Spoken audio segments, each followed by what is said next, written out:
Afternoon guys, welcome to Thursday the 22nd of August, and I'm going to record this for about the 6th time now. Usually I can get them on the first take, well most of my videos are the first take, but this is taking me a while. What I did notice when I came down, I'm just in the far Ingsfield now, as you can probably tell, is a farmer across the river there has managed to combine, and yet his neighbour hasn't. We were having a lot of squally, drizzly showers come through. Some quite light, some quite heavy. I think all the farmers around here are struggling to get stuff combined and baled. And I'm having the same fun, to be honest. We were supposed to have sunshine and cloud all day, and we've basically had that, which ain't much cop. You can probably tell it's quite breezy at the moment as well, which is the only good thing going for it. So what I have managed to do today is put some rows. There's two hay bob widths into one. That's looking at about 18 foot of mower width into one.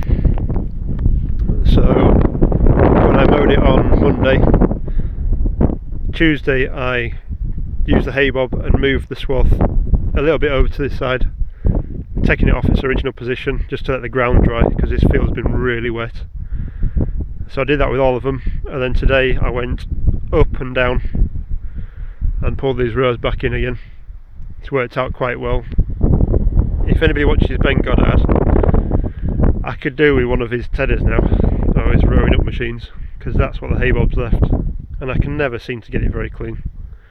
Yeah, it's quite rough in here, so it's either good or bad. There is still a big puddle, if you can see down there, that big green patch.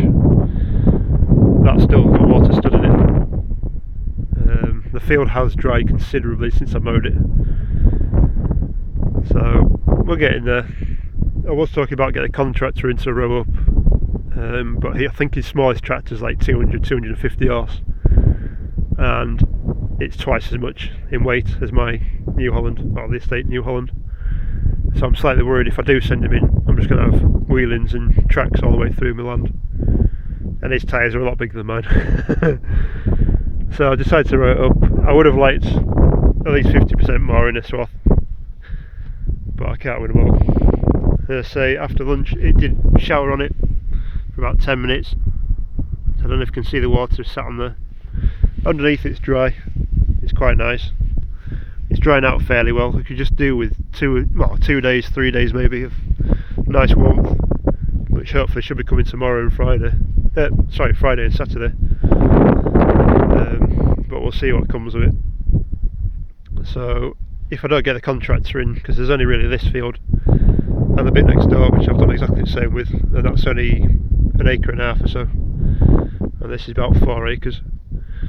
What I'll do is I'll have to put the tractor up a cog or two, put up a gear or two. If you're baling with a little square baler, you want it really ramming it into the baler to give a nice flap in the bale. If you don't, you end up with banana bales. If everything's set up right and you get banana bales, it's because you're not putting enough into it. So yeah, it's not too bad. Let's say we're getting there. Other thing was, last night Farmer P put a question on, asking about why I didn't split this field in kind of half and do haylage at the wet end and hay at the dry end. Well, we were going to plant this field up. If anybody's gone back far enough or you're new here, I did do a little bit about the woodland down there that we planted up. There's about a couple of acres down there of woodland. This whole field was supposed to be planted up for trees. We were talking about getting a biomass boiler on the estate, which was going to be fed with wood chip, and this woodland would have been like buffer feeding the wood chipper, the wood burner, the chip burner. With my contacts in the herb world, we're going to be able to try and get enough in to feed the estate for its heating, but it didn't pay off. So this field got left fallow.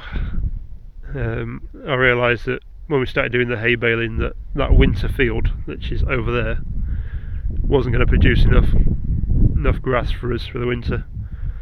So I decided to come in here and do the hay in this field. The farmers had written it off. I got told you'd never make hay out of this field. It's full of reed grass, few weeds in it, and me being kind of stubborn, I decided to stuff them and I'll get on with it, and this is the result of it.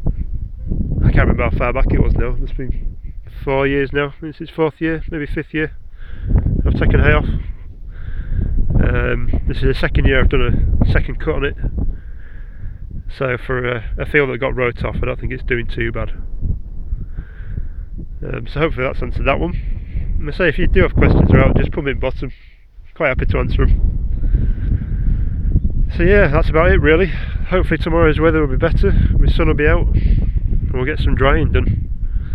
I checked the fields up the lane, the 8 acres up the lane, and that's drying out quite well. I've not touched that yet with a hay bob, so it's had 4 days laid down on the floor, but hopefully tomorrow will change that. Anyway, I shall leave it there, and I'll catch you later. Cheers, bye.